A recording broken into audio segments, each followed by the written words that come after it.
ሰላም ቤተሰቦች፣ በየዓመቱ ታኅሳስ 29 ሲመጣ ትኩረታችን የሚሆነው በአንድ ቀይ ልብስ በለበሰ ነጭ ጢም ባለው ሰው ላይ ነው።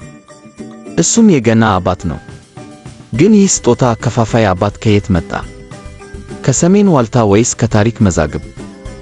ዛሬ ወደ ገና አባት ጥንታዊ አመጣጥ እና ስለ እርሱ ማወቅ ያለብንን ሁሉ በጥልቀት እናያለን። የገና አባት ታሪክ የሚጀምረው ከ1700 ዓመታት በፊት ነው። አሁን ተርኪ በምትባለው አገር ውስጥ በ3ኛው ክፍለ ዘመን አካባቢ የተወለደውን እውነተኛ ሰው እናውጋ። ስሙም ቅዱስ ኒኮላስ ዘሚራ የተባለ ክርስቲያን ጳጳስ ነበር። በልግስናው በድሆች ላይ ባለው ርኅራኄ እና በልጆች ጥበቃ ይታወቅ ነበር። ከታወቁ ታሪኮቹ አንዱ ኒኮላስ ለድሆች ቤተሰብ የሚድሩ ሴቶች ጥሎሽ እንዲያገኙ በድብቅ የወርቅ ሳንቲሞች በመስኮት በኩል ወይም በጥስ ማውጫ በኩል ወደ ውስጥ መወርወሩ ነው። እነዚህ ወርቆች አብዛኛውን ጊዜ በምድጃው አጠገብ በተሰቀሉት ካልሲዎች ወይም ጫማዎች ውስጥ ያርፉ ነበር። ቅዱስ ኒኮላስ ከሞተ በኋላ በ343 ዓመተ ምህረት በዓለም ዙሪያ እንደ ቅዱስ ተከበረ። በተለይ በአውሮፓ ውስጥ ልጆች የሚጠብቅ እና ስጦታ የሚሰጥ ቅዱስ ሆነ።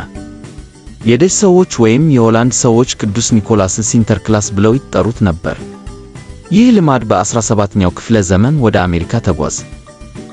ሲንተርክላስ ፈረስ ይጋልባል እና በዲሴምበር መጀመሪያ ላይ ለታዛዥ ልጆች ስጦታ ይሰጣል።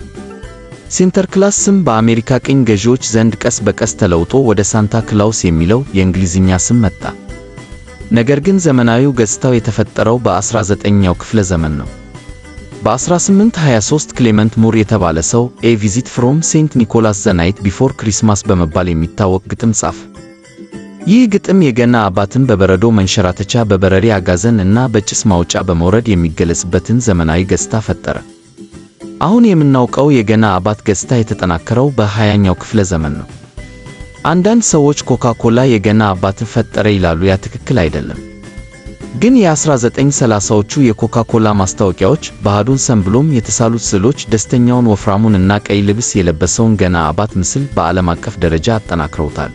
በ19ኛው ክፍለ ዘመን መጀመሪያ ላይ አረንጓዴ፣ ቢጫ ወይም ሰማያዊ ልብስ ይለብስ ነበር። ኮካ ኮላ ቀይን እንዲታወቅ አድርጎታል።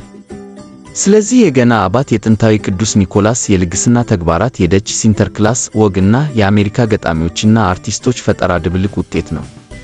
የገና አባት ልብ ወለድ ላይሆን ይችላል፣ ግን የልግስና መንፈስ፣ መተሳሰብ እና ስጦታ መስጠት እውነተኛ ነው። ይህን ቪዲዮ ከወደዱት ላይክ እና ሰብስክራይብ ያድርጉ። መልካም በዓል።